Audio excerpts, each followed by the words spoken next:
Este documentário é baseado em pesquisas recentes sobre a jornada épica de Lehi e sua família através da Península Árabe até as Américas. Estes são os locais no Oriente Médio onde Lehi provavelmente viajou.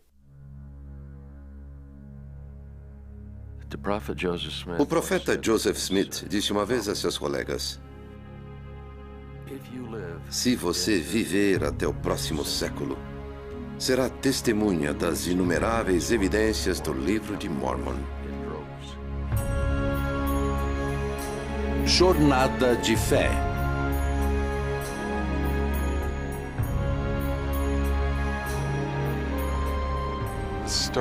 A história da jornada épica de Lehi e Saria se inicia neste lugar, em Jerusalém.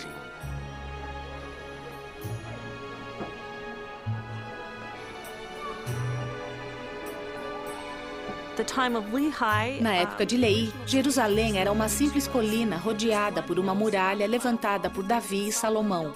É a cidade que Lehi andava com frequência e na qual via muitas pessoas que lhe eram familiares. O templo era um local central onde as pessoas iam para oferecer sacrifícios e orações. Esta cisterna estava aqui nos dias de Lehi e Saria e era uma fonte vital de água para toda a cidade. Uma das tarefas de Saria talvez fosse a de recolher água todos os dias para a sua família. Existe uma nascente em Jerusalém, a nascente de Gion, cujas águas passam por um túnel até o poço de Siloé. Lehi e Saria provavelmente conheciam este lugar e o visitavam. Talvez este fosse o lugar onde ela encontrava as pessoas falando sobre o que seu esposo estava fazendo ou dizendo. A família de Lehi era uma família próspera, de várias maneiras. Eles possuíam rebanhos, tinham uma casa em Jerusalém, possuíam o que se chamava uma terra de sua herança, uma terra designada como herança, e possuíam riquezas como prata, ouro e objetos preciosos. No início do livro de Mormon, vemos que Lehi soube que era da tribo de Manassés. Manassés era uma tribo que formava parte do Reino do Norte, o qual havia sido levado cativo um século antes do início do livro de Mormon. Parece que Lehi e sua família eram forasteiros a essa comunidade e que Labão era provavelmente seu parente. É por isso que ele possuía os registros de José. Eles eram descendentes de José e o registro josefita, que havia sido gravado sobre as placas de bronze, estava na posse de Labão. A posse dos registros era um símbolo de status, assim como o de líder do clã. Labão comandava 50 soldados dentro dos muros de Jerusalém, o que significa que ele era um oficial militar e um comandante de alta posição.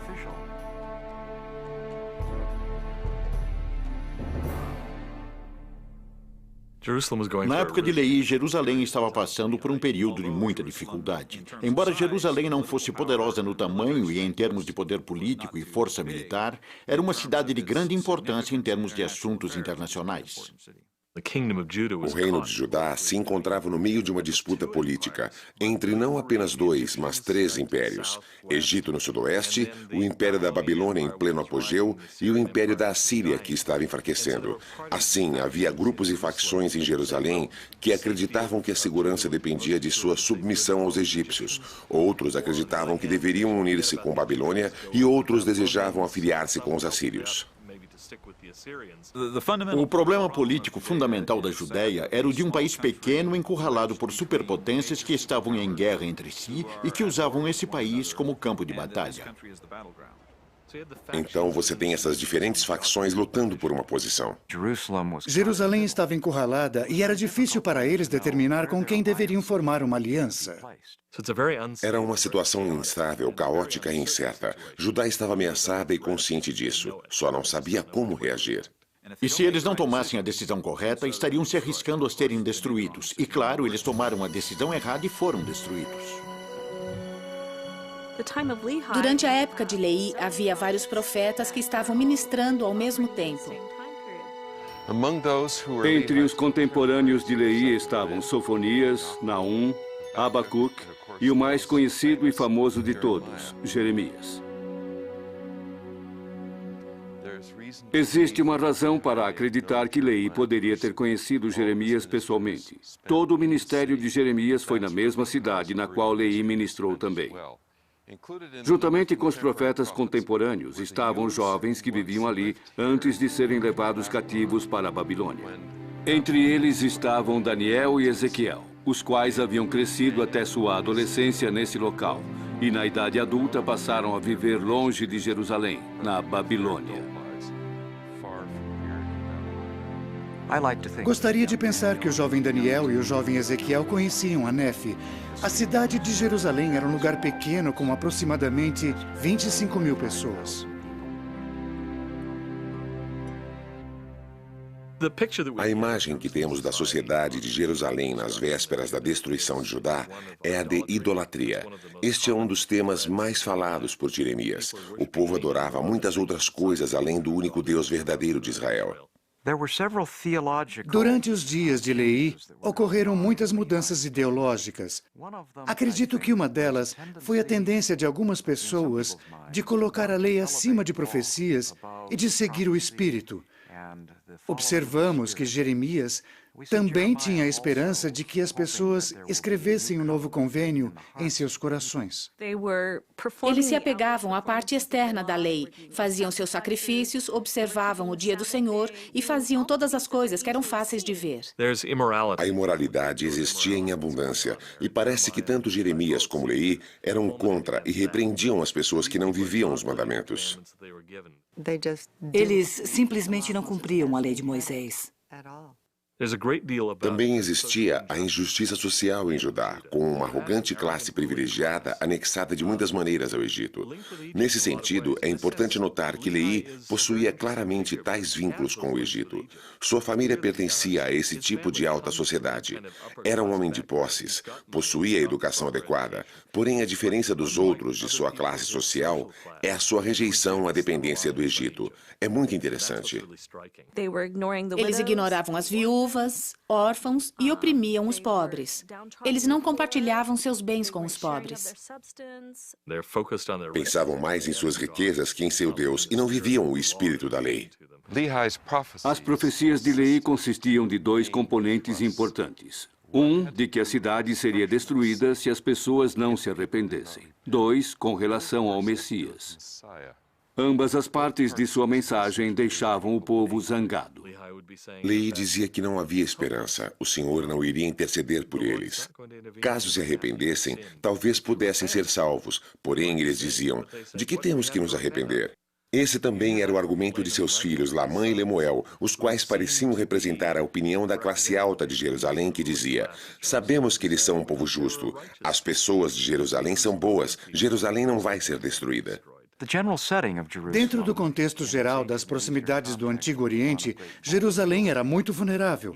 Mesmo quando as pessoas tinham a tendência de confiar demais em que Deus iria livrá-los novamente no futuro, assim como o fizeram em outras ocasiões no passado.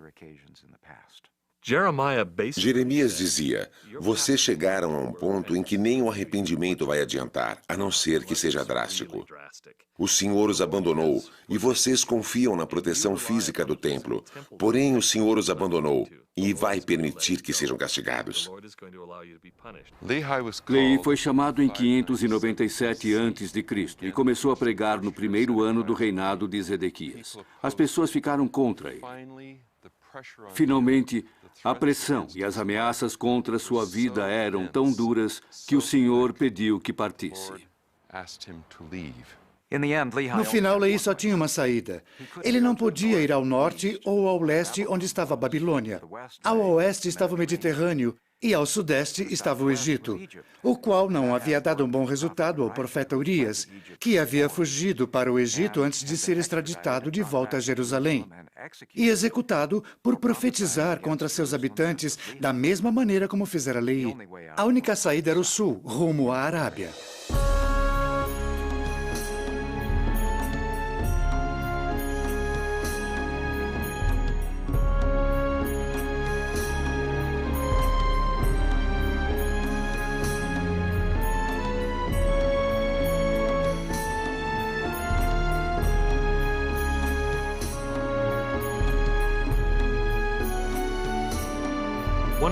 Uma das possíveis rotas que Leí decide seguir é através de Arad, onde ainda encontramos as ruínas de um templo.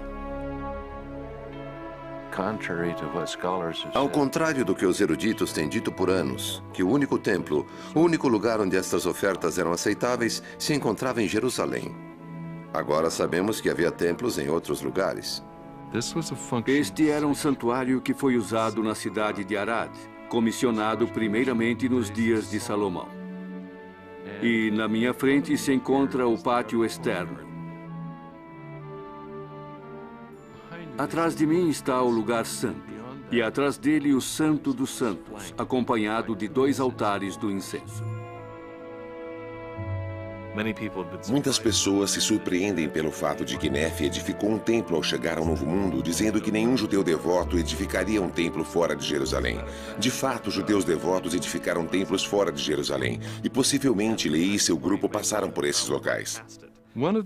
Um dos aspectos importantes da lei mosaica era o fato de que a pessoa teria que estar pelo menos a 3 dias de viagem do santuário a fim de poder oferecer sacrifício. Essa parece ser a razão pela qual Nefe deixa claro em seu relato que ele e sua família se haviam afastado o suficiente do santuário de modo que seu pai pudesse oferecer sacrifício e assim estar em conformidade com a lei de Moisés.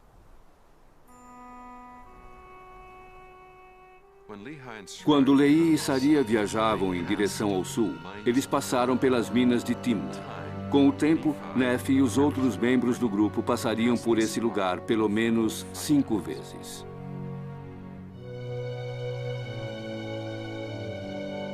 As minas de Timna estão entre as mais antigas do mundo. Sabemos que os egípcios operavam estas minas, os famosos faraós como Ramsés, Sete, Merefta e outros.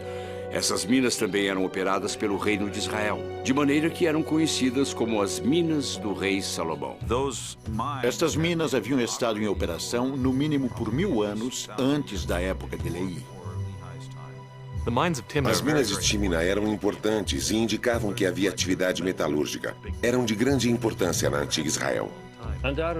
Sem dúvida, essas minas e as operações de fundição estavam no apogeu na época que Nefe passou através desse vale. Provavelmente ele deve ter estado aqui durante suas viagens entre o Mar Vermelho e Jerusalém, cuja jornada ele fez 5 vezes. Sendo que Nefe vivia em Jerusalém, deveria estar ciente dos diversos locais na cidade onde se encontravam os artesãos. E é possível que ele tenha sido um aprendiz de metalúrgica. Poderia ser que Nefe tenha estudado, aprendido e trabalhado com metais. Talvez como designação da família, o que lhe permitiria fazer placas de metal e escrever nelas. Ele disse, eu fiz as placas nas quais estou escrevendo. Portanto, sabemos que possui habilidades de metalurgia. Não existe dúvida de que Nefe admirava os trabalhos finos de metal. Essa foi a primeira coisa que notou sobre a liarona, que era esmeradamente trabalhada. Ele toma tempo para descrever-nos a espada de Labão. Assim, ele admirava um trabalho de metal bem feito. E no processo de tirar a vida de Labão, ele tomou tempo para admirar a sua espada. Ao chegar ao Novo Mundo, ele estabelece a fabricação de espadas, usando a espada de Labão como modelo. Se eles tinham noções de metalurgia, isso deve ter determinado a direção que foram. Seria um trajeto familiar e um lugar conhecido. Se eles trabalhavam com metais, conheciam as minas de Timna. Acredito que não exista como negar a ideia de que Nefe tinha o interesse e o talento de trabalhar com metais.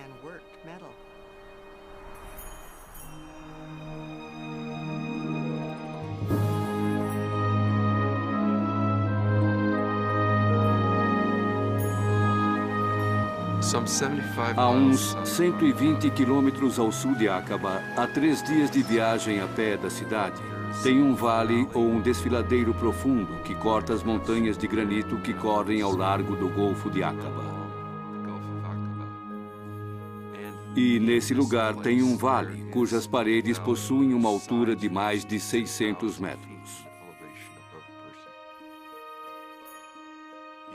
Embaixo desse vale corre um riacho. Aqueles que ali estiveram em diferentes épocas do ano comprovaram que o riacho tem água durante todo o ano. Este lugar se chama Wadi Taib al-Issam, e parece ser o melhor ou talvez o único candidato para o primeiro lugar onde Lehi e Saria acamparam. Quando Lehi ofereceu sacrifícios no lugar onde acamparam, fez um altar de pedras, o qual coincide precisamente com a lei do altar descrita no capítulo 20 de Êxodos. Em sinal de gratidão e de acordo com a lei, eles edificaram um altar e ofereceram sacrifício, demonstrando que o conceito do templo estava profundamente enraizado neles. Não posso imaginar quão maravilhoso era dispor dessa forma de adorarem juntos como família, de dizer ao Senhor, somos uma família e estamos diante de Ti em gratidão.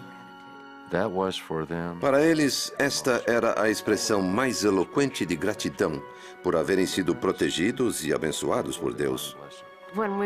Quando lemos sobre esta família, de quão próximos e unidos eles eram em tudo o que faziam, é difícil não sentir inveja.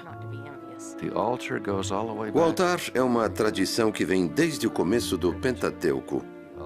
O altar em si mesmo é um templo em miniatura. E ao reconhecer que, de alguma maneira, definitivamente somos nutridos por Deus, tanto física como espiritualmente, e, desse modo, ao expressá-lo em oração, as bênçãos são recebidas por esse ato. Então, o ato de participar não é simplesmente o de comer, mas sim um banquete que comemora o poder de Deus, o qual é acompanhado por seu Espírito. E isso é um ato sacramental.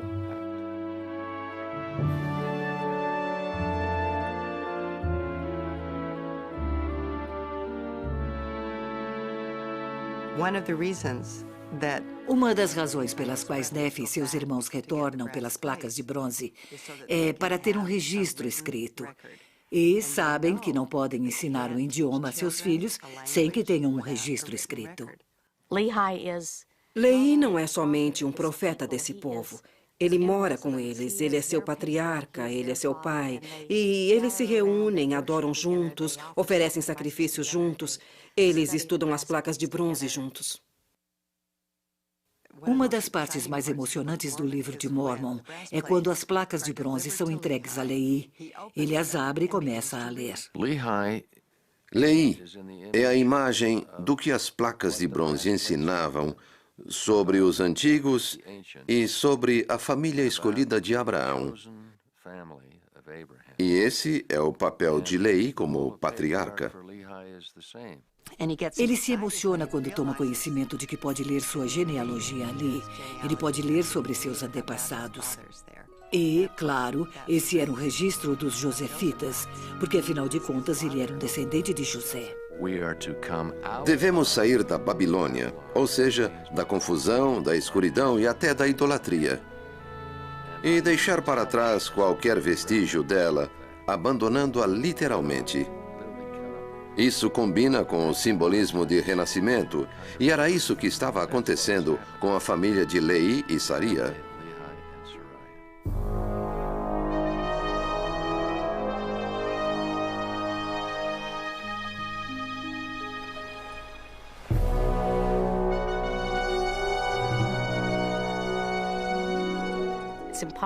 É impossível não ter sentimentos por essa história. Nefe inicia seu relato na primeira sentença, colocando-se em um contexto familiar. Nós, mulheres, estamos acostumadas a colocar-nos entre as linhas dessas histórias. Porém, nesse caso, nos sentimos mais parte dela do que com outras histórias das Sagradas Escrituras. Observamos a participação de Saria e muitas vezes até ouvimos o que ela diz. Os homens tinham o poder e as mulheres exerciam influência.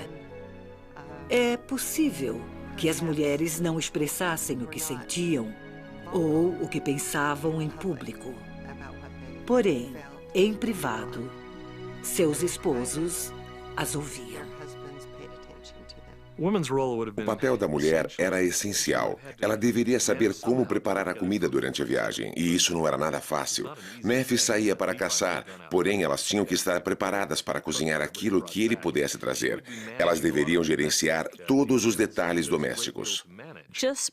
Somente o fato de preparar pão para a família nessa época, separar o grão, limpá-lo, secá-lo, moê-lo, fazer a massa e assá-lo, para uma mulher que vivia no ano 600 a.C., com uma família de 6, demorava pelo menos 3 horas diárias, somente para fazer pão.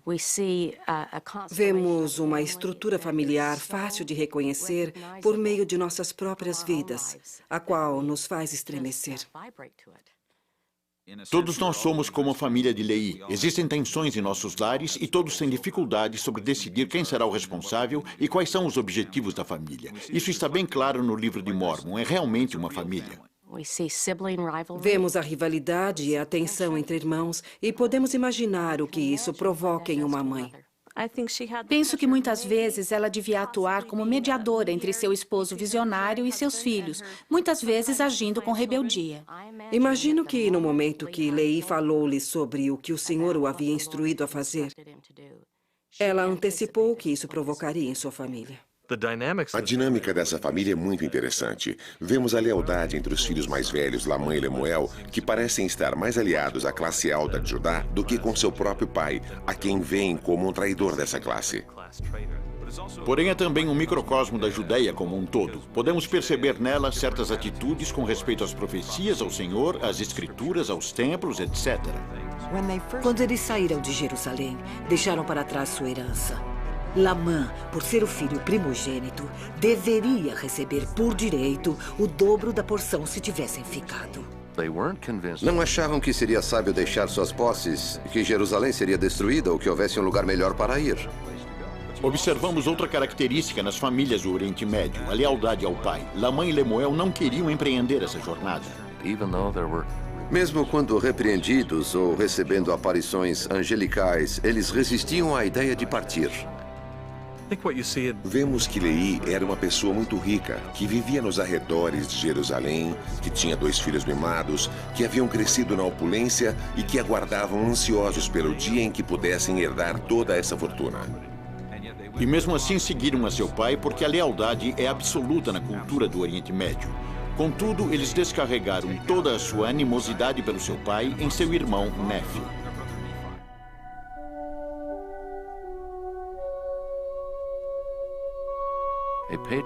O patriarca não só se preocupa por uma numerosa posteridade, mas como Abraão, deseja que seus descendentes sejam dignos merecedores das bênçãos. O que eles veem em seu pai é que ele subitamente traiu a sua situação. Ele se transforma nesse fanático religioso que deseja afastá-los do lugar de sua herança, privando-os do conforto que estão acostumados. Nefe diz que Leí implora a Lamã e Lemuel com todo o sentimento de um terno pai. Algo que entristece a mim e mulheres que conheço é o fato de terem filhos com Lamã e Lemuel e de encontrarem grande consolo no fato de que ainda assim elas mantêm uma relação amorosa com esses membros da família.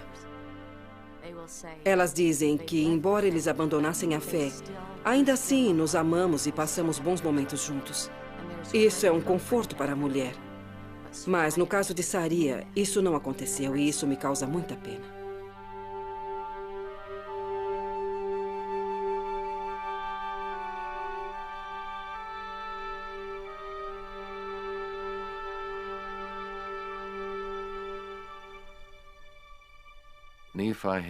O próprio Nefe, que parece ter caráter impecável, reconhece nos próximos capítulos que ele também sofre com sentimentos de fraqueza e indignidade. Você não pode deixar de admirar Nefe por sua coragem, obediência e devoção a Deus. Ele luta por ser digno e receber aprovação divina. Assim, vemos que até Nefe tem seus próprios conflitos interiores. Nefe foi um segundo José. Quero dizer, Nefe era diferente. José tinha irmãos que o odiavam, assim como os irmãos de Nefe. E, mesmo assim, sua lealdade a Deus o manteve firme à barra de ferro que seu pai e ele mesmo haviam recebido em uma visão. Ele nunca soltou essa barra.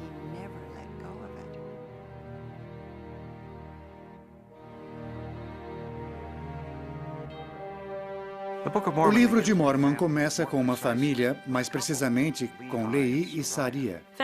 O dinamismo da família de Lehi era muito interessante no percurso de sua viagem. Por exemplo, lhes é pedido que voltem para buscar Ismael e sua família, para que suas filhas pudessem casar-se com os filhos de Lehi. E o casamento é um evento muito significativo para uma família naquela época. Parece engraçado que Laman e Lemuel reclamaram por ter de voltar pelas placas de bronze. Porém, estavam dispostos a retornar por suas esposas. Eu penso em Saria e não posso deixar de imaginar como a vida de uma mulher pode mudar tão drasticamente como a dela. Ela possuía riquezas, muitos parentes e uma rotina de tradições e amigos. E toda a estabilidade que houvesse em Jerusalém. E tudo isso muda por completo durante o período de somente alguns meses. Quer dizer, quando eles voltam para buscar as filhas de Ismael e todos estão casados, subitamente ela tem uma família para ser integrada à sua. Assim, quando seus filhos se casam, novos membros se incorporam à família e Lehi passa a ser o patriarca dessa nova e numerosa família.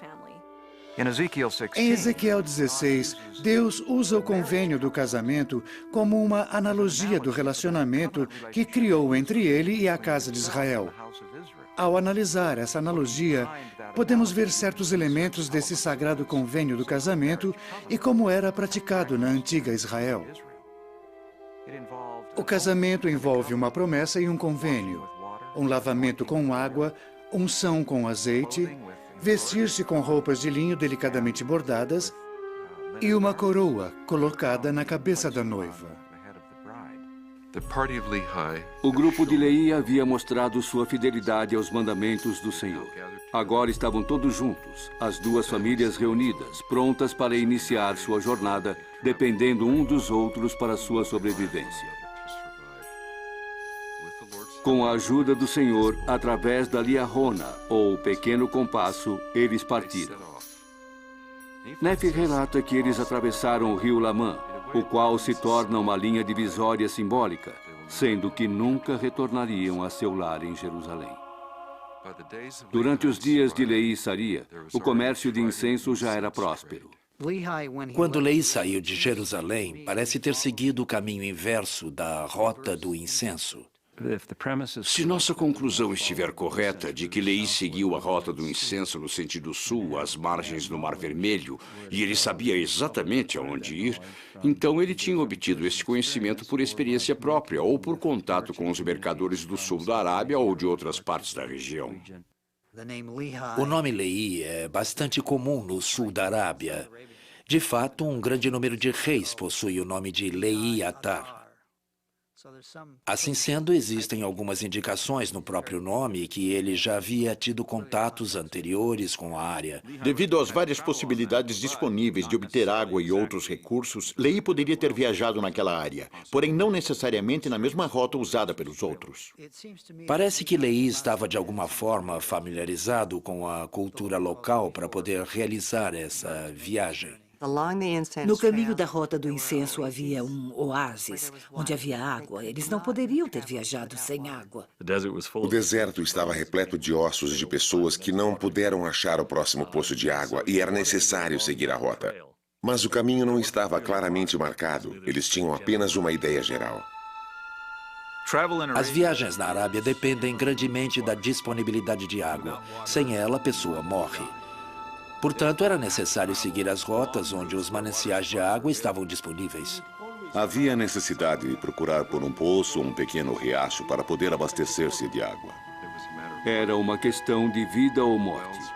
Os poços estavam distantes entre si, requerendo das pessoas um bom estado físico para poder realizar a viagem. Tudo indica que começaram ao longo da costa do Mar Vermelho, mas eventualmente chegariam até as montanhas. Não sabemos se cruzaram por um dos caminhos conhecidos ou se a Liahona os guiou por outras rotas.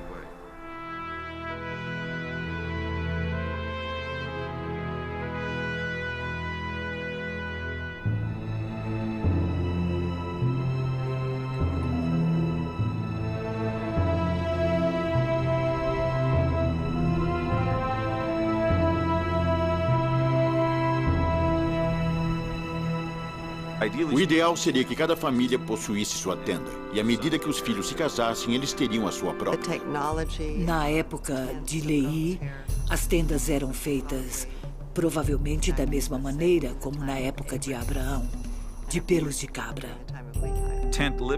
A maneira tradicional de viver em tendas nas sociedades dos beduínos tem sido muito estável, sendo que eles, através de experiências, desenvolveram durante séculos a melhor maneira de construí-las.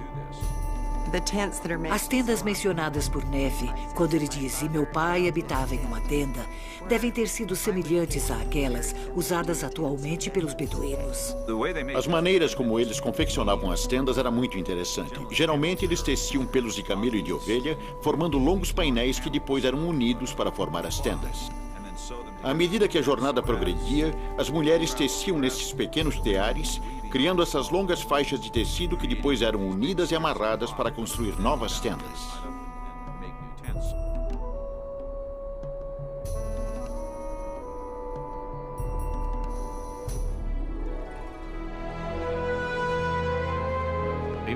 Mesmo que os camelos não sejam mencionados no livro de Mórmon, temos quase certeza que foram usados durante a viagem. Os camelos são animais usados para longas viagens. Desta maneira, não necessitam de muita pastagem ou grande quantidade de vegetação para se alimentar. Outra qualidade única sobre os camelos é de que eles podem viajar grandes distâncias sem alimento. A sua corcova é composta basicamente de gordura e não de água, o que lhes permite viajar grandes distâncias sem necessidade de comer. Então, quando chegasse a um oásis no deserto, você despenderia um bom tempo naquele local sem muita pressa. Teria tempo para alimentar seus camelos e dar-lhes água suficiente. Como viajante, você descansaria o tempo necessário para então empreender uma outra jornada até o próximo oásis. A maioria da comida e da água que Lehi precisava era obtida provavelmente através de seus próprios esforços. Os filhos de Lehi obtinham muito sucesso como caçadores, e talvez as montanhas servissem como esconderijo. Ao longo do caminho, existiam muitos animais, especialmente cabras monteses e ovelhas. E, claro, os árabes comiam camelo, carne de camelo. Uma das mais desalentadoras geografias da Terra é encontrada no interior da Arábia. Lehi e Saria dependiam do Senhor para essa travessia tão difícil.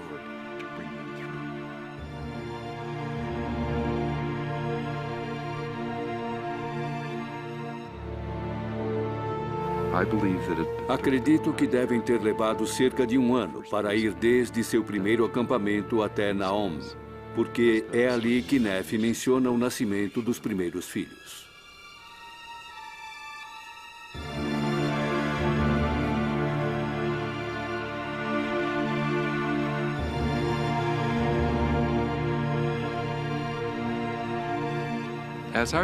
Ao ler o livro de Mórmon, eu suspeito que Ismael já esteja doente e fraco de saúde. E esta era uma das razões pelas quais a família parava tanto para descansar, para recobrar as energias e a coragem para prosseguir.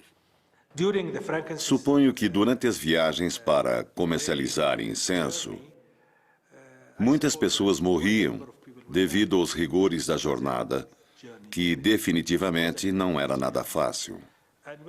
E quando morriam, eram carregados até o lugar mais próximo. Ismael consegue chegar até esse ponto, mas finalmente ele falece. Em Iêmen, assim como em muitas civilizações antigas, existe muito respeito pelos mortos. Aqui eles enterraram Ismael e lamentaram muito. Uma das razões pelas quais lamentaram foi porque ele era um israelita. E o fato de ser enterrado longe de seu lar era uma grande perda. As sepulturas eram conhecidas ao largo da Rota do Incenso. Estou sentado no cemitério de Naom, que foi descoberto em 1994. As pessoas que morriam ao atravessar por esta área eram trazidas aqui para serem enterradas. Não importa se eram do Iêmen ou forasteiros do norte, do Mediterrâneo ou de outro lugar qualquer.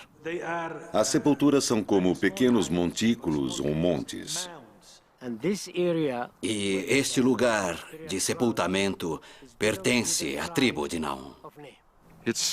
Com certeza, este lugar tinha um nome antes que eles chegassem, porque Nefi descreve cuidadosamente em sua passagem como um lugar chamado Naom. Esta é a terra de Naom, a região de Naom, pertencente à tribo de Naom. O nome Naom aparece pela primeira vez em 1 Nefi 16 e que tem algo a ver com consolar. Na antiga Arábia do Sul, as letras N, H e M significam cortar pedras e possivelmente se referem ao tipo de trabalho que as pessoas dessa tribo faziam. Supõe-se que o nome vem da raiz Nahama. O termo Nahama, no antigo idioma do sul da Arábia, significa cortar pedras. Podemos imaginar o que aconteceu quando Leí, Saria e seu grupo ouviram esse nome após a morte de Ismael. Passou a ter um significado especial para eles e o preservaram no texto. Os habitantes do Iêmen escavaram vários cemitérios nessa região. Em alguns encontraram restos mortais mumificados. As múmias encontradas aqui no Iêmen foram sepultadas de maneira diferente das do Egito. Os joelhos não estavam retos, como no Egito. Também os corpos estavam cobertos com couro bem fino. Os achados de Naom são, para mim, descobrimentos de grande significado. Os índices geográficos da época de Joseph Smith não mencionam tais lugares. O que parece é que o livro de Mormon prevê o que o homem viria a descobrir. As probabilidades de encontrar por coincidência aquele nome exato, daquela época exata e naquele exato lugar são inexistentes. E encontrá-lo no local e no momento preciso oferece muita credibilidade ao livro. Para aqueles que dizem que o livro não tem nenhuma confirmação arqueológica, esse fato apresenta uma confirmação espetacular, algo não esperado. Seria muito difícil que Joseph Smith pudesse ter colocado esses detalhes em sua história. O livro de Mormon é preciso em seu conteúdo. E a arqueologia moderna, na realidade, confirma suas predições. Ele acerta na mosca, mais preciso impossível. Encontramos inscrições no templo de Barã, em Marib, que datam do século VI a.C., na qual se referem às pessoas que viviam em Naom. Essa região era conhecida nos dias de Leí e era chamada pelo mesmo nome. Os templos lá descobertos são precisamente da mesma época de Leí.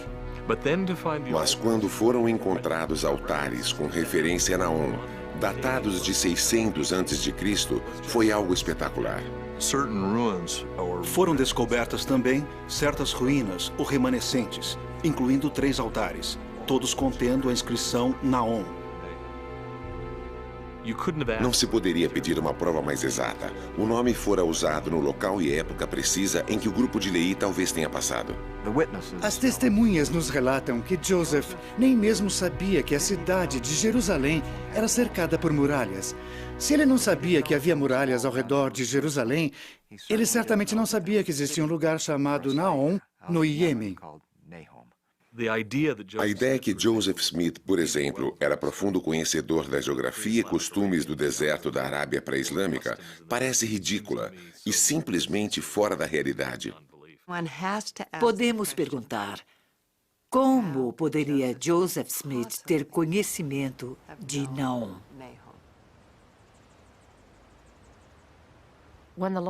Quando o Senhor pede que façamos algo, Ele não apresenta uma agenda completa com planos, mapas e itinerário.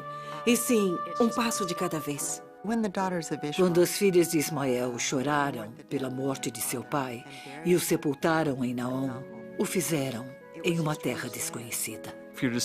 Se você tem a disposição de duvidar e agora está naquela situação, você está pagando um grande preço. Não é uma questão de desconforto, pessoas estão morrendo.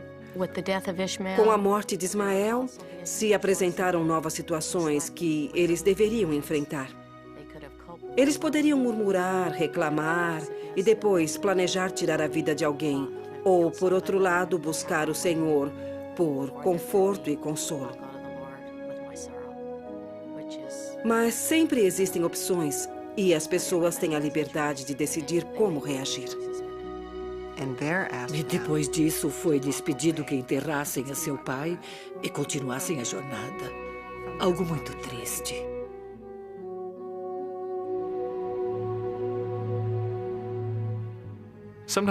Às vezes devemos olhar sob o ponto de vista de Lamã, Lemuel e os filhos de Ismael. É muito fácil se sentar confortavelmente como fazemos e dizer que eles não deveriam murmurar, eles deveriam ter entendido. Mas como nos sentiríamos se tivéssemos que deixar nossa vida confortável e ser guiado por um visionário para um lugar desconhecido e começar a pagar um alto preço por isso? Dessa maneira, eles lamentaram e deve ter sido algo bem difícil para eles. Depois, tiveram que partir sem nunca mais retornar. Deve ter sido muito difícil, pois eles eram muito achegados, de acordo com suas práticas religiosas, aos túmulos de seus ancestrais.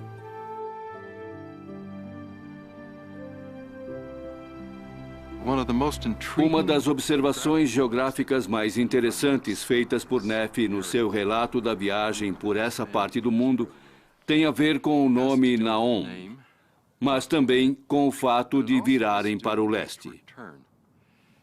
A referência de virar para o leste parece nos indicar que, primeiro, sua família estava viajando junto à rota do incenso, e, segundo, ele tinha conhecimento dessa nova rota. Se a família viajasse da região de Naom na direção leste, eles chegariam a Marib. Todos os caminhos levavam a esse lugar. Eles também chegariam nessa grande cidade.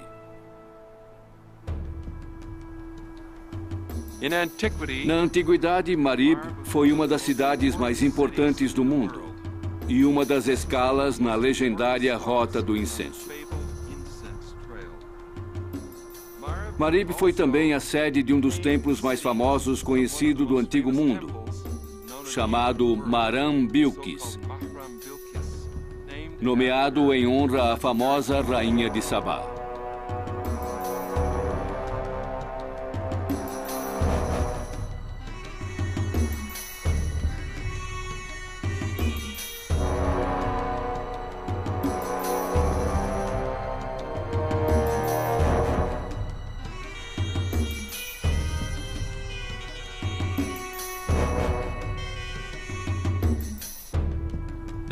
Marib chegou a transformar-se num grande centro urbano devido a seus sistemas de represas e irrigação.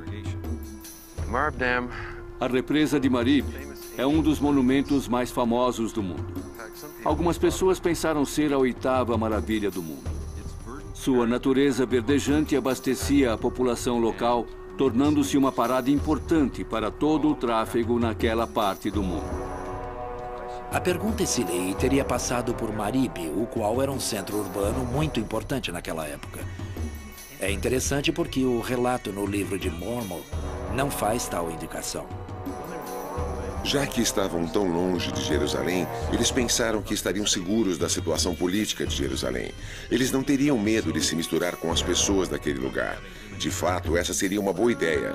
Assim, acredito que eles foram a essas cidades em busca de provisões. Penso que, devido à grande população dessa área, teria sido muito difícil passar por essa região sem ter encontrado outras pessoas.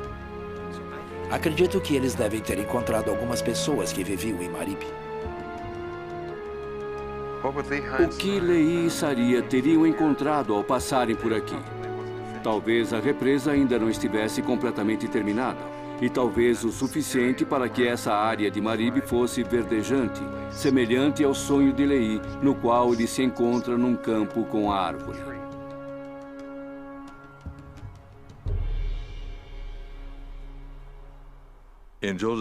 Nos dias de Joseph Smith, poucas pessoas com educação teriam conhecimento dessa civilização que uma vez floresceu no noroeste do Iêmen. É interessante que não encontramos indicação de que Lehi tenha interagido com pessoas na Arábia, mas lemos que ele sabia o nome de certos lugares. Isso implica que eles tomaram conhecimento desses nomes ao falar com outras pessoas. Duvido que Lehi tenha feito todo esse trajeto da Rota do Incenso sem ter cruzado com outras pessoas. Ele não deve ter encontrado muitas pessoas. Essa região não é muito povoada, mas de vez em quando deveria ter encontrado alguém. Só no final dessa jornada ele tenta passar despercebido. Ele era diferente dos outros, teria se sobressaído como um estrangeiro. Eles evitaram o máximo possível ter contato com outras pessoas por segurança. Você passa por tantos reinos, estados e sheiks, e também necessita pagar impostos e fazer negócios com eles, comprar e vender. Todos os árabes daquela época eram politeístas. Eles tinham uma grande quantidade de deuses que estavam agrupados em um tipo de família. Aquelas pessoas tinham seu próprio deus chamado Dulu Samani, o deus do céu, e este deus era o deus das caravanas. Há grandes diferenças entre a cultura religiosa própria e a crença religiosa das populações locais. Acredito que Lehi evitaria dar qualquer coisa que poderia ser oferecida a outros deuses. De acordo com a lei de Moisés, isso seria muito errado.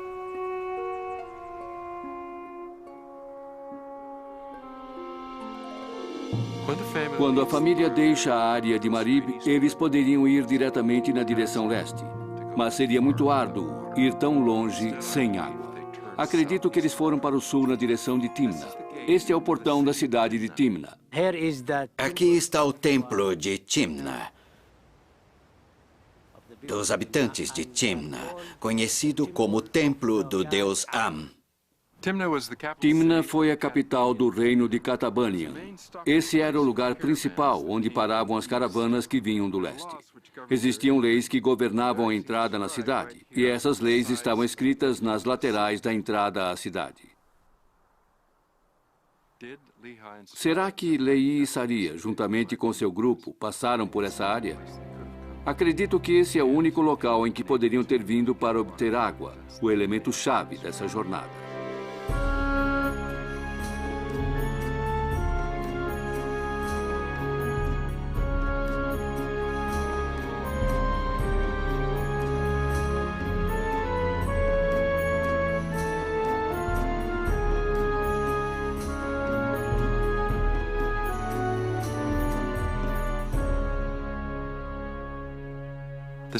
Aqui está Shabwa. Pliny, o sacerdote que viveu no primeiro século depois de Cristo, disse que esta cidade possuía 60 templos. Este lugar floresceu devido ao mercado de incenso. As pessoas tinham muitos bens e as construções eram lindas. Nefi relata que sua família dobrou em direção ao leste da área de Naom e Marib. Shabwa fica na direção leste na trajetória que corta o deserto. Acredito firmemente que Lehi e Saria passaram por aqui. A cidade teria sido o centro de muitas atividades. Se tivessem entrado na cidade, teriam encontrado suprimentos e um lugar para recobrar as forças. Esse era o último paradeiro verdejante antes de continuar sua jornada em direção ao leste.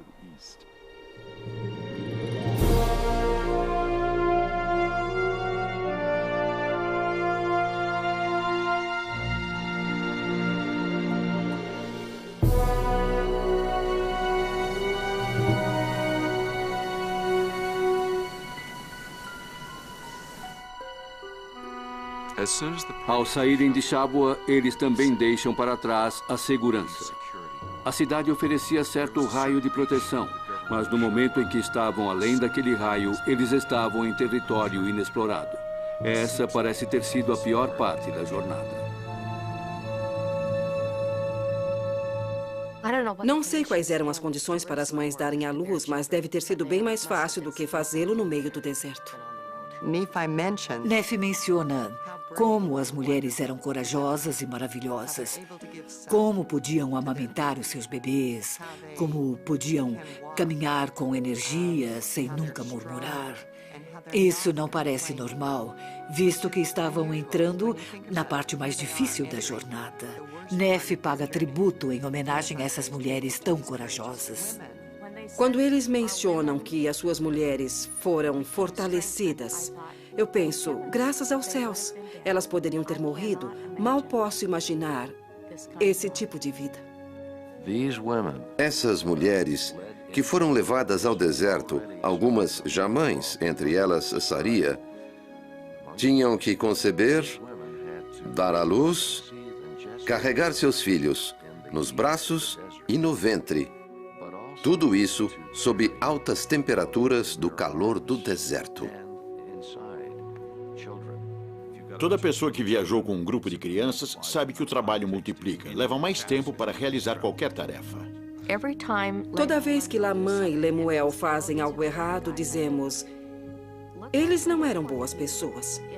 Se pensarmos sobre o ponto de vista deles, e se eles eram bons maridos, posso entender seus sentimentos de proteção para as suas esposas e filhos, que tanto sofriam.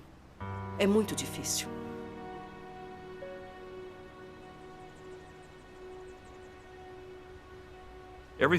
Todas as possessões que Leí e seu grupo possuíam deveria ter grande valor para qualquer pessoa que vivia numa região tão remota e onde não havia lei. Eles devem ter passado por regiões habitadas unicamente por tribos onde não havia lei e nenhum controle de Estado ou governo. Essas tribos viviam em constante estado de guerra entre si. As batalhas não eram contínuas, mas podia acontecer a qualquer momento. Se você não pertencia a nenhuma tribo, era considerado como um intruso e não tinha nenhum aliado para defendê-lo. Ninguém estava do seu lado para ajudar. Além disso, eles tinham camelos, bens, mulheres, tudo o que os outros queriam. E estando num grupo relativamente pequeno, a situação era muito insegura. Um pequeno grupo como esse poderia estar sujeito a ser assaltado e levado como escravo. Eles tinham costumes religiosos diferentes aos daquele lugar e seriam considerados estrangeiros sem nenhum direito ou proteção. Uma das coisas que mantinha a ordem era a capacidade de se vingar se alguém fizesse algo contra eles. Mas Leí não representava nenhuma tribo, assim não tinha ninguém para vingar a sua morte, roubo ou qualquer outra coisa. Ele estava totalmente vulnerável. Sendo que viajavam sem proteção por um vasto lugar, naquele momento o Senhor determinou que não chamassem a atenção de outras pessoas. Deveriam passar por aquele local da forma mais inadvertida possível. Nem mesmo podiam acender fogo. O que teremos para comer hoje? Resposta: carne crua. Quando Nefi explica do orgulho que tinha de todos os que viajaram, especialmente das mulheres, ele indica que comiam carne crua e de que se tornou doce para eles. Doce para eles. Somente Deus poderia ter feito tal coisa. A Liahona se transforma em seu guia.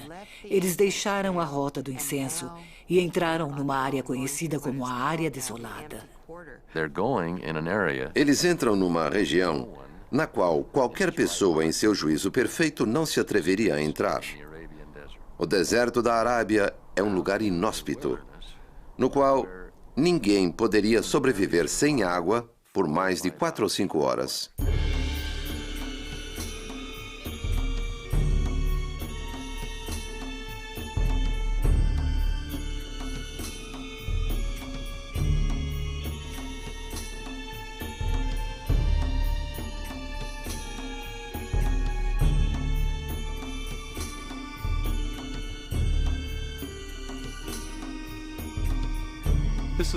Este é o Rub al-Khali, a área desolada, o lugar que faz honra ao seu nome devido à mais absoluta falta de vegetação. O calor é terrível, desidrata e tira a energia das pessoas. As temperaturas atingem níveis extremamente altos. Existe também a ameaça das areias, que podem matar e enterrar facilmente qualquer pessoa. E quando ela chega, vem com muita força.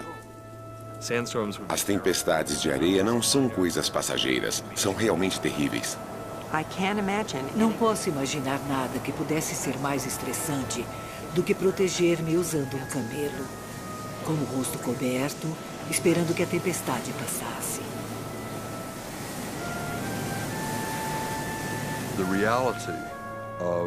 Para o leitor moderno, é muito difícil compreender a realidade deste local, constantemente hostil.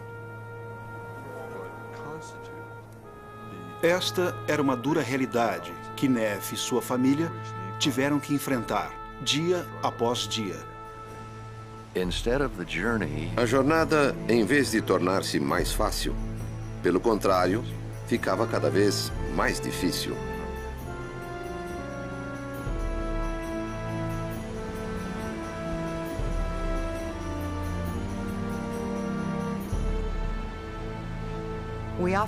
Costumamos dizer que a parte mais escura da noite é um pouco antes do amanhecer e que as mais ricas bênçãos chegam depois das mais duras provações. E isto foi o que realmente aconteceu. Foi provavelmente nesse momento em que o caráter de Neff, Sam, Jacó, José, Leí e Saria foram polidos.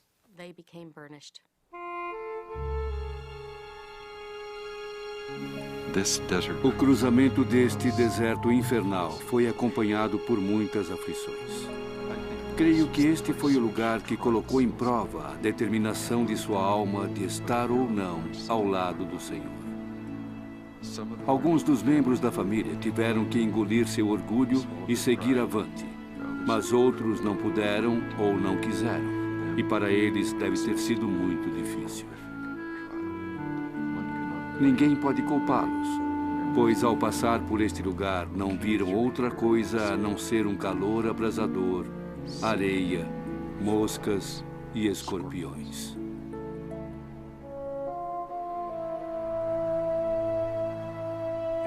Por outro lado, aqueles que passaram pela prova, Deus lhes havia preservado e moldado para que pudessem ser um outro povo de Deus.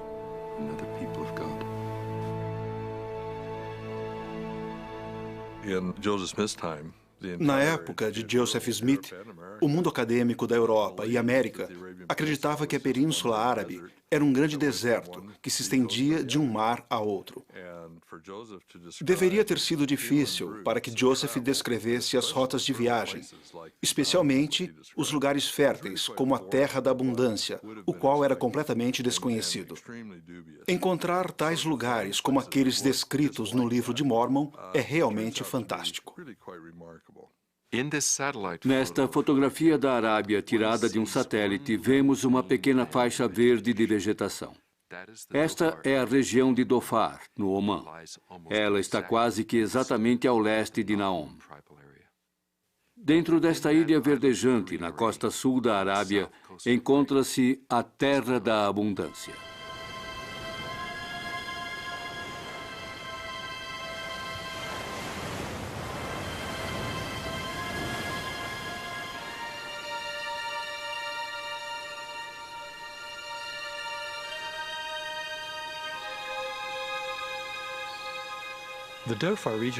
A região de Dhofar, ao sul de Omã, é a única em toda a Península Árabe, tratando-se de uma floresta tropical. Uma característica singular desta parte da Arábia são as chuvas que chegam durante o verão. Fora desta costa, existe uma corrente de água bastante fria, que chega até a superfície. Os ventos do furacão provenientes do Oceano Índico trazem consigo uma grande quantidade de água. Assim, quando chegam à costa, as nuvens estão carregadas de água e são muito densas. Desta maneira, não atingem grandes alturas e aumentam de intensidade e derramam suas águas nesta extensão da costa. Ao encontrar as montanhas, as nuvens não podem ultrapassá-las devido à corrente quente que sopra do interior, o Rub al-Khali do deserto. Assim que as nuvens são bloqueadas e ficam presas contra essas montanhas, as nuvens descarregam toda a sua água. Em contraste com toda esta área verdejante destas colinas, a poucos quilômetros do outro lado está o deserto e mais adiante está Rub al-Khali, a parte mais seca do deserto. Esse lugar está totalmente ilhado entre o deserto e o oceano. Não há nada que se compare de oeste até o leste. É realmente uma ilha de vegetação tropical única em toda a Península Árabe. Quando alguém olha da costa sul de Omã, nessa região de Dhofar, existem muitos poucos lugares que se pode considerar com abundância. Existem somente 2 outros lugares com estas características. No extremo leste de Dhofar está Khor Hori. E ao extremo oeste está Wadi Saig. Aqui está Khor Hori, que leva seu nome devido à baía que vemos atrás de mim, que é conhecida como Khor nessa parte do mundo. É um lugar muito atraente por muitas razões. Primeiro, existe um porto de águas profundas, onde poderia se construir um barco longe dos ventos e das tempestades. Na minha mente, entre essas 2 possibilidades, a área de Wadi Saig se ajusta mais à descrição de Nefi sobre a abundância do que Khor Hori. A área de Wadi é um lugar onde o rio proveniente da costa passa pelas montanhas. Quando se passa pela área de Wadi, que é totalmente desolada, onde os rochedos são mais visíveis que a vegetação, podemos observar uma linha que separa a parte desolada da parte verdejante. Eles devem ter visto florestas verdes que cobriam as colinas como um manto e as montanhas que rodeavam a costa. Esta vista deve ter sido assombrosa para alguém que havia passado 8 anos naquela área desolada na Península Árabe. Ao entrar em uma floresta tropical, deve ter sido uma experiência incrível.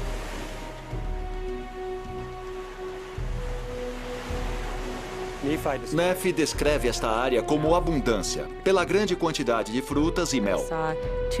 Observei 2 espécies distintas da família das uvas que cresciam nesta área. Esta região é muito rica em tâmara e figos, e na parte superior das montanhas existem muitas oliveiras. Também há pepinos, melões e outros tipos de melões silvestres que podiam ser usados como alimento. Existia também um tipo de ameixa silvestre. Ali havia jasmins silvestres, um dos meus favoritos. Existe uma vegetação que é muito comum na região de Dhofar, e esta é a comida favorita dos javalis. Eles são deliciosos, têm gosto de ervilha. Os pistachos são as nozes principais desta região. Na época de Nefi, é possível que fosse cultivado frutas cítricas, como a lima, e assim também tínhamos frutos desse tipo. A diversidade de espécies é incrível nesta região. Existe uma grande variedade de frutas que pode haver sido encontrado naqueles tempos. Na água fria que chegava até a costa, era encontrada uma grande quantidade de mariscos. Nas montanhas escarpadas e nos precipícios, havia grandes quantidades de abelhas. As abelhas faziam suas colmeias nas cavidades dos precipícios. Ao estudar a vegetação, tudo parece indicar a presença de pólen de abelha. Para produzir mel, são requeridas plantas que dependam das abelhas para fazer a polinização. Havia muitas espécies que produziam grandes quantidades de pólen e também grandes quantidades de néctar. A abundância de flores silvestres neste lugar resultava na produção de muito mel, e as pessoas desciam pelos precipícios com cordas para recolherem o mel nas cavernas. A descrição feita por Nefi a respeito da abundância de mel e da riqueza da terra é exata.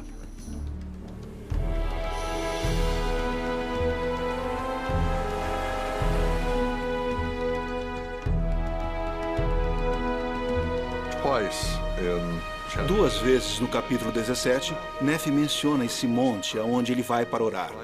É possível subir a ele em algumas horas. e é um lugar muito peculiar de se ir.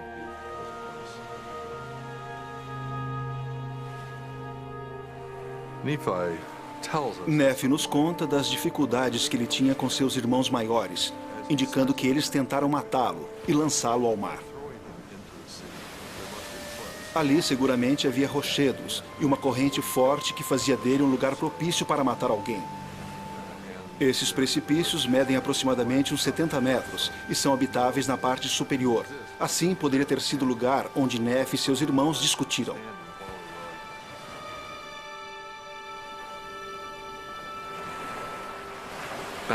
A Terra da Abundância não foi o final da viagem. Não sabemos quanto tempo passou desde que o Senhor falou a Nefi, mas é claro que ele desejava que continuasse sua viagem. Por isso, a necessidade de construir o barco por Nefi. As embarcações que eles usavam naqueles dias nessa região eram seguramente para navegar por águas não muito profundas pela costa, ao invés daquelas mais elaboradas, usadas para navegar mar adentro. Um dos indicadores mais claros de navegação marítima na costa sul da Arábia encontra-se gravado em cavernas.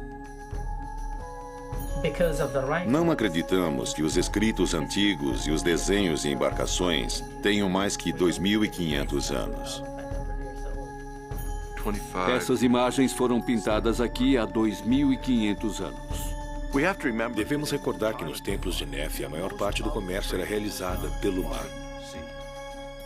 Sabemos que o Senhor mostrou a Nefi como construir o barco, mas talvez Nefi tinha um conhecimento prévio ao ter observado a construção de barcos ao longo da costa de Israel, ou talvez de barcos que navegavam pelo Mar Vermelho.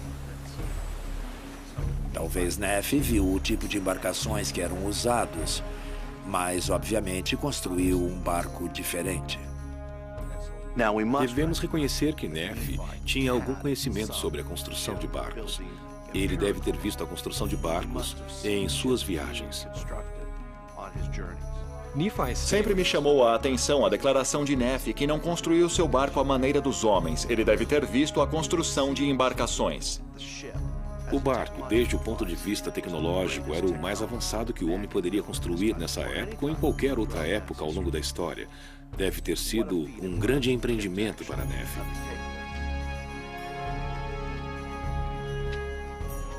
Quando foi mandado a Nefi construir o barco, ele fez somente uma pergunta ao Senhor.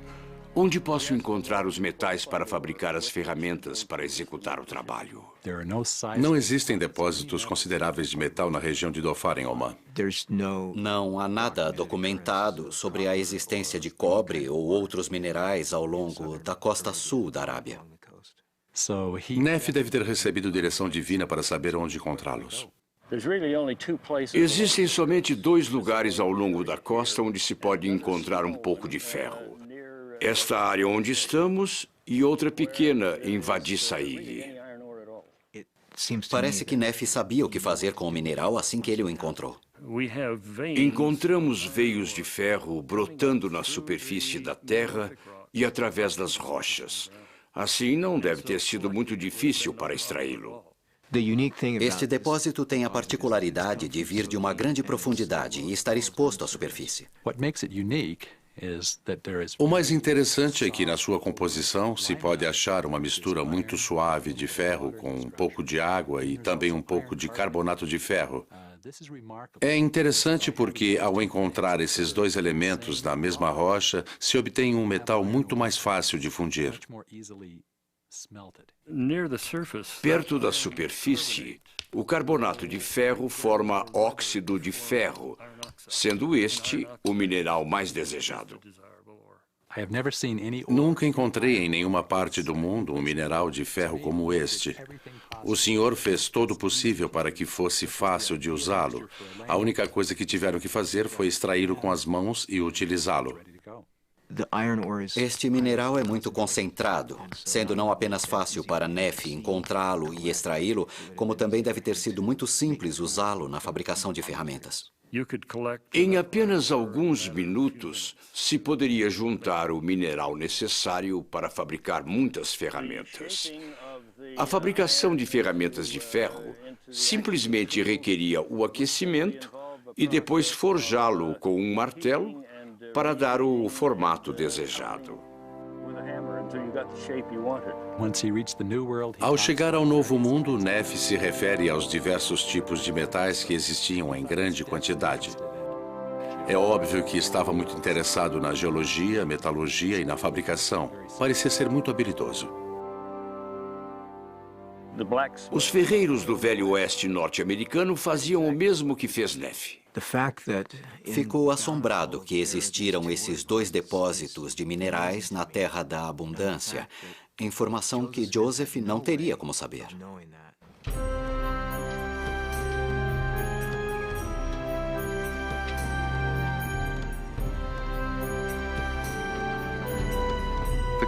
Com certeza surge a pergunta com respeito à madeira para construir barcos transoceânicos. A madeira deveria ser forte. No relato mencionado por Neff sobre as madeiras empregadas, diz que ele foi buscá-las, indicando que se dirigiram aos bosques que rodeavam aquele lugar para selecionar a madeira para construir o barco. Nesta região existem árvores únicas. Elas são altas, com o tronco reto, conhecidas como árvore guarda-chuva. Os habitantes dessa região dizem que sempre foram uma grande fonte de madeira. Aqui crescem muitos tipos de acácias, que é uma madeira muito forte, ideal para a estrutura de barcos. O bosque em si não é muito alto. A maioria das árvores não cresce muito, mas existem alguns tipos em particular que poderiam extrair madeiras de tamanho considerável. A madeira necessária para o resto do barco estava disponível nas montanhas e bosques da região de Dhofar.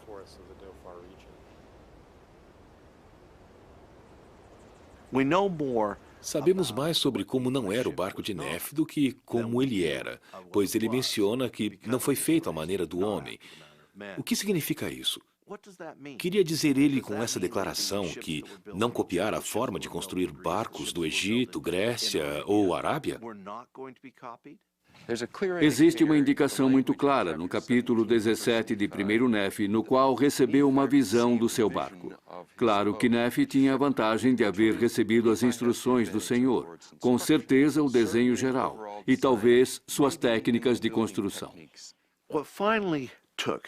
O que levou as embarcações de Colombo através do Atlântico foram os seus cascos profundos e altos.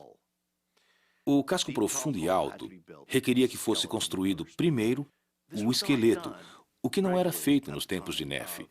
Seria isso que Nefe mencionou quando disse que não construiria o barco à maneira dos homens? A primeira coisa que se fazia geralmente era construir o casco e depois o esqueleto. Caso o esqueleto fosse construído primeiro, o barco poderia ser mais alto e mais profundo. O que Nefe decidiu foi construir primeiro o esqueleto e depois agregar o casco. Isto era uma inovação. Todos os barcos dessa região, naquela época, contavam com um sistema de timão simples ou duplo, o qual operava pelo costado inferior do barco até a popa. O timão era muito importante ao navegar em mar aberto, já que isso determinava a direção que permitiria ao barco ser impulsionado pelo vento ou protegê-lo em meio de uma tormenta inesperada. Sem timões bons, o barco afundaria. É quase seguro que o barco de Nefe contava com um sistema duplo de timões, já que apenas um não seria suficiente para controlar o barco no meio do oceano. Nefe não faz nenhuma menção sobre as velas. Ele diz que se lançou ao mar, mas não menciona nada quanto às velas. Assim, provavelmente não foram feitas de modo especial ou não eram diferentes daquelas convencionais no seu tempo. O barco de Nefe deve ter tido uma grande vela retangular. Existe uma palmeira anã que cresce nestas montanhas, com a qual se pode fazer excelentes cordas. Uma das características desse tipo de corda, em vez de deteriorar-se ao ser exposta à água, como outros tipos, ela se torna mais forte e dura quando molhada. Os entendidos do livro de Mormon têm especulado sobre o tamanho do barco. O tamanho é um luxo moderno, mas para as pessoas daquela época não era muito importante. Focalizamos na ideia de tempo, velocidade e espaço. O que para as pessoas daquela época eram luxos desnecessários. Eles tinham uma tecnologia mais utilitária. Assim, a ideia de ter mais espaço não tinha nenhum significado para eles. E eu acredito que o barco de Neff media menos de 15 metros de comprimento. Quanto tempo levou para construí-lo? De 2 a 3 anos, no mínimo. Sabemos que Neff nunca duvidou quando o Senhor lhe ordenou construir um barco desse tipo, mas também sabemos que seus irmãos estavam cheios de dúvidas, pois sabiam que Neff não tinha experiência como construtor de barcos. Uma vez construído o barco, todos estavam impressionados, incluindo aqueles que não haviam querido ajudar Neff. Sabemos que no final, Laman ficou admirado e felicitou seu irmão pelo bom trabalho na construção do barco, o que indica que este deve ter tido uma aparência magnífica.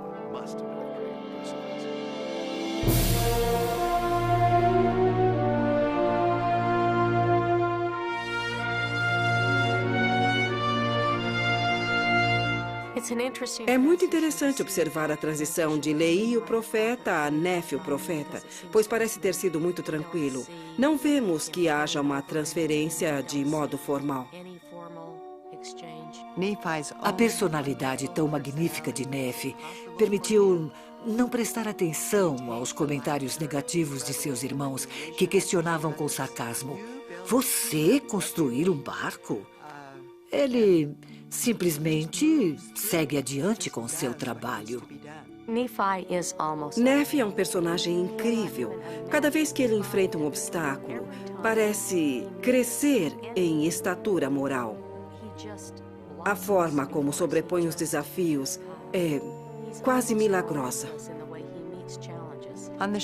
Quando seus irmãos amarraram e trataram de matá-lo, a fé que Neff possuía foi como uma luz que penetrou a atitude obscura de seus irmãos. Ele é justo, amoroso, bondoso e que perdoa. Seu exemplo é como o de José do Egito, no qual faz perfeito sentido, pois era seu descendente. Não existe um só caso em todos os seus ensinamentos em que não sejam compelidos a seguir ao Senhor. Neff não pede aos seus irmãos que o sigam, apenas que sigam a Deus. Lehi não pede que sigam a Neff, ele pede que sigam a Deus. Depois de saírem do assombro de que Neff havia podido construir um meio de navegação tão avançado e com tão pouco conhecimento, o chamam para ser capitão do barco. Não existe outro remédio a não ser pedir-lhe que dirija o barco. Nenhuma outra pessoa no grupo sabia como navegar no oceano. Neff sabia. O valor de Neff é impressionante. Seu conhecimento dessas coisas chega a ser vital e, com certeza, divinamente inspirado.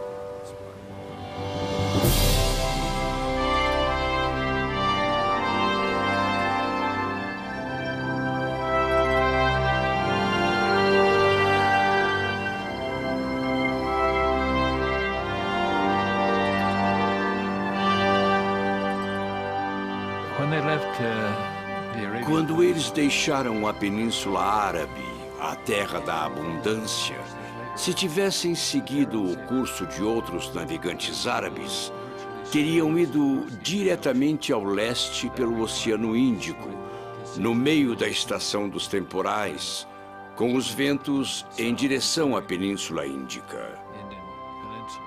Sem dúvida, Neff se manteve perto da costa. Isso não era só tradição entre os navegantes, mas faziam isso por razões de segurança e com o fim de se reabastecer. Chegaram até um estreito perto do Sri Lanka e continuaram até a parte oriental do Oceano Índico, até a Tailândia e a Península da Malásia. O problema maior que devem ter enfrentado foi a falta de água. Será que fizeram alguma escala em sua viagem? Sim. Seguramente foram até a terra para obter água e deixar que as crianças corressem na areia. É provável que tenham pescado em alto mar, O peixe é um alimento muito nutritivo, que contém muita água. Talvez tenham obtido água através das tempestades tropicais, mas isso não era muito confiável. Os barcos não se moviam com muita rapidez e era necessário que se reabastecessem. Velocidade e duração de uma viagem são conceitos modernos. Nefe não tinha pressa e nada o pressionava. É possível que a viagem tenha durado muito tempo. A distância era grande e, devido a irem costeando, em vez de viajar em linha reta, a distância ficava mais longa. Mas não havia necessidade de acelerar. O lugar onde os ventos do ocidente causado pelo El Niño levavam era geralmente ao sul do Equador. O Havaí está muito ao norte. Fiji e a Nova Caledônia um pouco mais ao sul, com boas possibilidades. Depois, até o sul da Polinésia, as Ilhas Cook, Tahiti e outras aos arredores são possibilidades. Depois, eles se lançam em direção ao Novo Mundo. Essa deve ter sido a parte mais aterradora. É nesse momento que aparece o valor e a arte da navegação. Não existe aonde refugiar-se.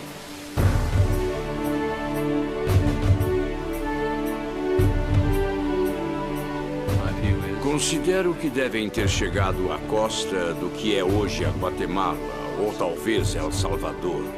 Não posso oferecer um cálculo mais preciso.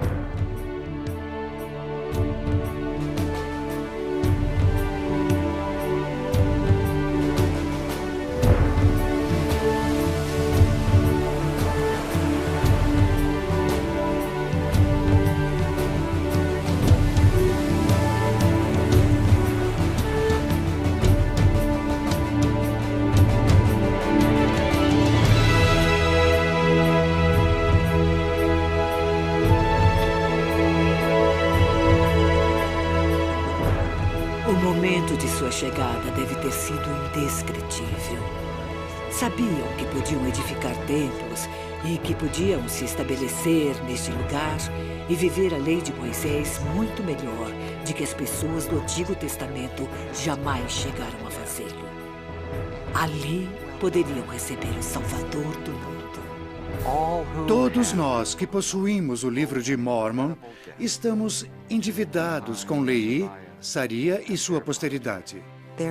Seu relato e experiências nos ajudam a enfrentar os desertos de nossa vida, a regressar à árvore da vida, a qual Lehi viu. Todos vivem numa mistura de pesares e alegrias. Esta é a natureza de nossa existência. Esta é também a razão pela qual essa história se torna a história de nossas vidas. Aprendemos que deve haver oposição em todas as coisas e não nos entregamos diante dos pesares. Também encontramos inspiração e cremos no que o Senhor disse em suas promessas depois de fazermos a nossa parte. O resultado disso são bênçãos enormes. A mensagem espiritual do livro de Mormon supera todas as demais.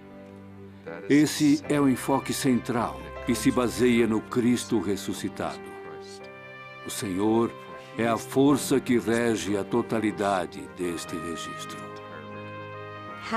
É impossível sequer pensar que um jovenzinho como Joseph Smith pudesse inventar uma história tão fantástica como a viagem desta família. Isso veio do Senhor. O último testemunho como um ser mortal, ele deu aos guardas na cadeia de Carthage. E do que testificou? Do livro de Mormon.